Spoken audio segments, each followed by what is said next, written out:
Okay. Good morning. My name is Mykara Turner, and today I will be discussing the utilization of discrimination in sports. So my research question was, to what extent has discrimination in sports improved in the United States since the 1990s? Throughout the history of sports to today, minority athletes have faced discrimination and inequality. From athletes of color, women, and LGBTQ athletes, they are constantly facing prejudice and inequality in the workplace.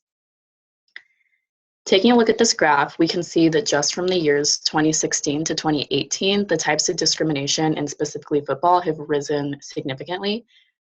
Just looking at racism, homophobia, disability, transphobia, those have all risen since the years 2016, showing that it's not really improving much.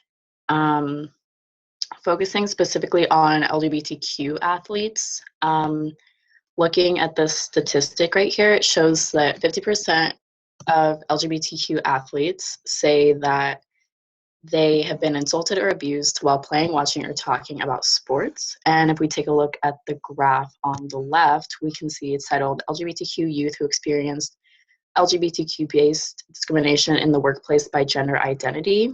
And taking a look at it, we can see that cisgender LGBTQ youth did face less discrimination than non-binary and transgender youth, but it's still there, showing that all types of LGBTQ youth do face this discrimination.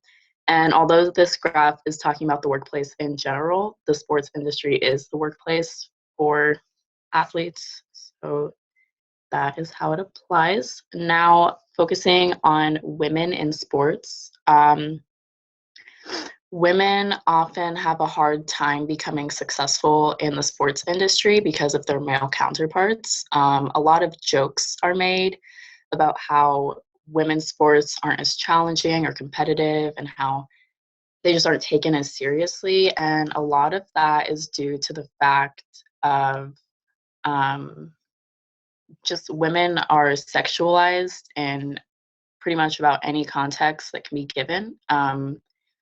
A lot of male athletes talk about women basketball players, for example, about how they're tall and lanky and how they don't really fit into the like normal beauty standards, and that there wouldn't be a point in watching the sport because the sport isn't entertaining, as well as that the women aren't attractive enough to watch.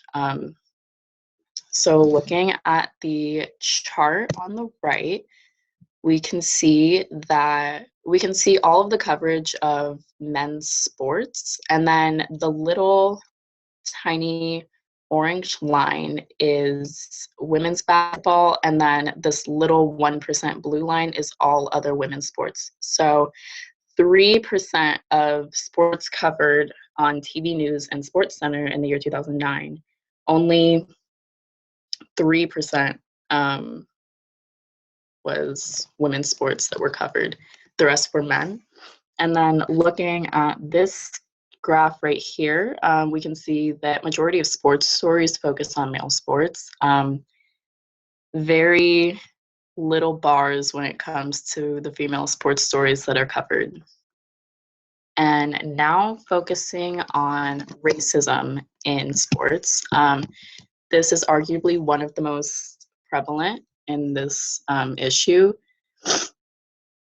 A lot of it comes from fans from opposing teams, as we can see in this graph. Football-related arrests for racist and indecent chanting over the years. This is football, this is soccer in England and Wales. So a lot of racist acts actually come from the fans themselves. A lot of fans are known for chanting racial slurs at opposing teams in order to try to knock them down. And then looking at this graph over here, it's not particularly related to sports, but we can see percent of Black Americans saying they've ever been personally discriminated against in each situation because they are Black. 57% of the African Americans that participated in this study say that they've been discriminated against when it comes to being paid or promoted equally in relation to their white counterparts. This also goes hand in hand for applying for jobs. the jobs to these athletes are the sports itself, and so it's going to be harder for them to apply for these jobs. And as I mentioned before, be paid or promoted equally when they are people of color. Um, Although the prevalence of inequality against minority athletes has improved since the 1990s, that improvement was only slight and it still exists in the sports industry today. By creating equal wages and treatment against or amongst athletes of all genders, sexuality, and races, the sports industry will begin to head in the right direction towards the equality that all athletes deserve. Thank you.